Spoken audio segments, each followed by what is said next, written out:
دوسرا سوال ان کا یہ لونڈی کی تعریف کیا ہے اور آج کل کے دور میں اس کی کیا شکل ہو سکتی ہے؟ بغیر نکاح کے لونڈی سے تعلق کیا قائم کیا جا سکتا ہے؟ لونڈی جو ہے اصل میں جو دنیا میں پہلے سے رواج تھا وہ تو تھا، اس کو رفتہ رفتہ اسلام نے ختم کیا ہے، لیکن یہ کہ جو اسلام میں جائز ہے وہ یہ ہے کہ کہیں اسلامی جہاد ہوا ہو، جنگ ہوئی ہو، اس میں جو محاذ جنگ کے اوپر جو قیدی اور جو مرد یا عورتیں جو ہے وہ پکڑی جائیں، جن کو آپ POWs کہتے ہیں، پرزنرز آف وار،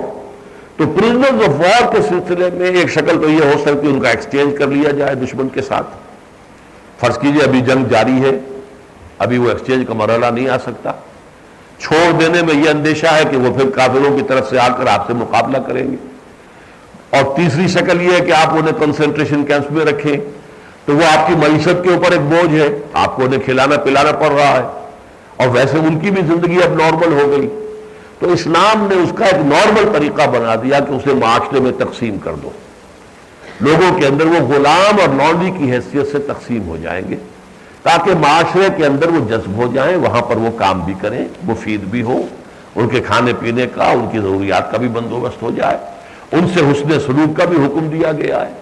صحابہ کرام کا یہاں تک حال ہوتا تھا کہ قیدی کو کھلاتے تھے، خود بھوکے رہتے تھے، اس لیے کہ حضور نے حکم دیا تھا کہ قیدیوں اگر تمہاری تحویل میں قیدی دیے گئے تو ان کے ساتھ نیک سلوک کرنا تم پر فرض ہے۔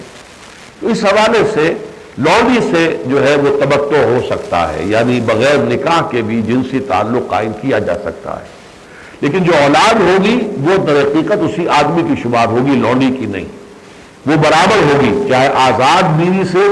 اولاد ہوئی ہو چاہے لونڈی سے اولاد ہوئی ہو، ان کے رتبے میں کوئی فرق نہیں، اس لیے کہ اسلام میں اولاد جو ہے اس کا تعلق باپ سے ہے، ماں سے نہیں۔ اور دوسرے یہ کہ جس لونڈی سے اولاد ہو جائے پھر اس کا درجہ بلند ہو جاتا ہے، اسے ام ولد کہتے ہیں، یعنی اولاد کی ماں جو ام ولد بن گئی، اب اسے بیچ نہیں سکتے، اب وہ باپ ہی کے ہاں رہے گی مستقل طور پر، حالانکہ اگر اس سے اولاد نہیں ہے تو آپ بیچ بھی سکتے ہیں۔ تو یہ شکلیں ہیں،